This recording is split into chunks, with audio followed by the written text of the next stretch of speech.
Next is to create the code for this app. Before that, let's see what happens in this game. First, it means that when the game starts, the game over sprite should be hidden. Since the ignore gravity of Jetboy sprite is set to false, the Jetboy sprite will automatically move down at this time.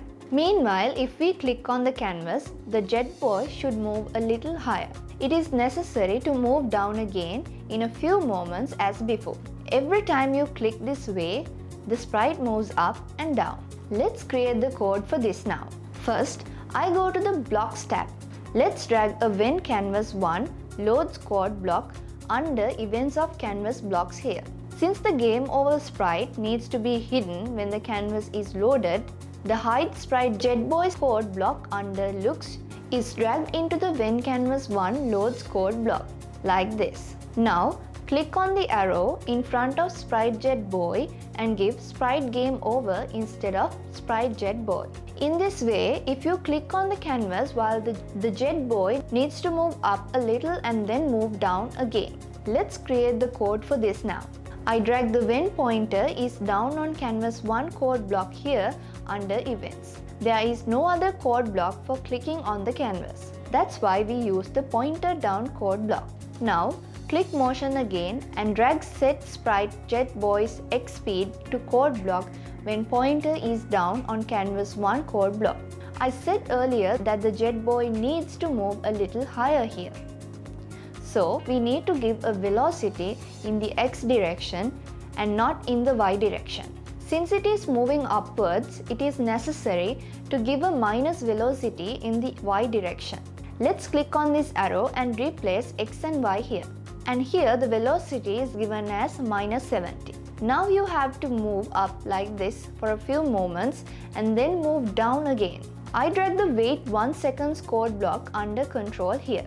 Let's change the time here to 0.5 seconds. Okay, now when you click on the canvas, the Jetboy sprite moves up for 5 decimal seconds. Do we need to create a code again to move down? No.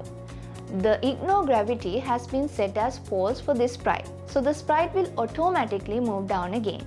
Okay, I think it would be better if 2 images were used for these 2 situations because the Jetboy looks different when moving up and down.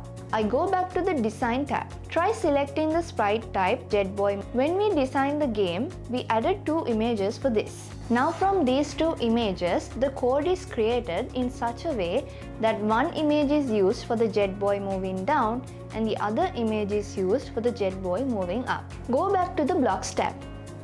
To switch between the images that have been added for a sprite type, you can use the set sprite image number to code block under the looks of the canvas blocks. Here, as the image number, you need to provide the image number that has been added to the sprite type.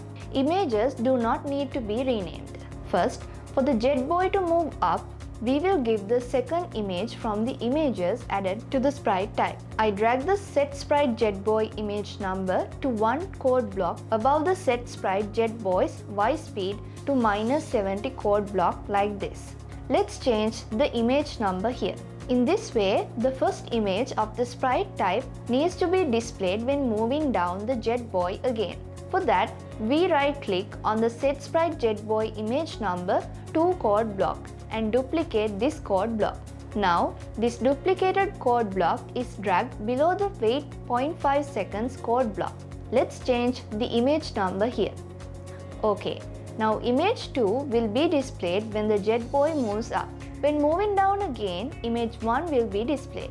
Let's click the live test button. In this way, the Jetboy moves down. When I click on the canvas, it moves up a bit and then moves down again.